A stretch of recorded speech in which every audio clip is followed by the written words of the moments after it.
Cuba has about 2 weeks of oil left, maybe less, and I need you all to understand what that actually means. Cuba is about to become the next Gaza. In the last month alone, the US seized 5 oil tankers heading to Cuba. This is the largest naval deployment in the Caribbean since the Cuban Missile Crisis. They've got drones tracking Mexican tankers. And Trump signed an executive order threatening any country on earth that sells Cuba oil with tariffs.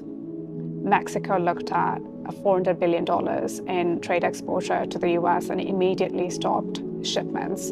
Venezuela's supply got destroyed by force, so now Cubans are experiencing 20-hour daily blackouts. Hospitals are running on generators that are about to run out of diesel. And Marco Rubio literally testified to Congress that regime change is the objective. Trump said, quote, "I think it's just going to fall." They're not even hiding it anymore.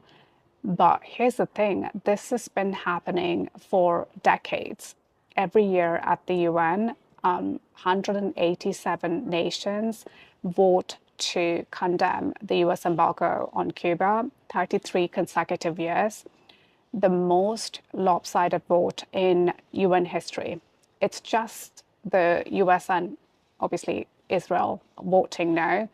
And every single year, every country that votes against the embargo lets their banks enforce it anyway. Why? Because 88% of all global foreign exchange transactions touch the US dollar because one country controls the pipes through which the world's money moves. And the US has fined foreign banks, BNP Paribas, HSBC, Societe Generale, banks from countries that oppose the embargo, over $13 billion in fines for processing Cuba-related payments.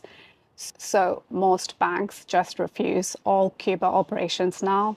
69% of necessary medicines are unavailable in Cuba, not scarce or not expensive, literally banned from entering the country. This is the same Cuban government that offered to send 1,500 doctors to help Americans after Hurricane Katrina. The Bush administration said no. During COVID, Cuba exported doctors across Latin America, whilst richer nations hoarded vaccines. They're literally renowned worldwide for training medical personnel and sending them to places like Palestine. Cuba has literacy rates that shame the US, and that's why the US would rather see Cuba become a concentration camp than succeed.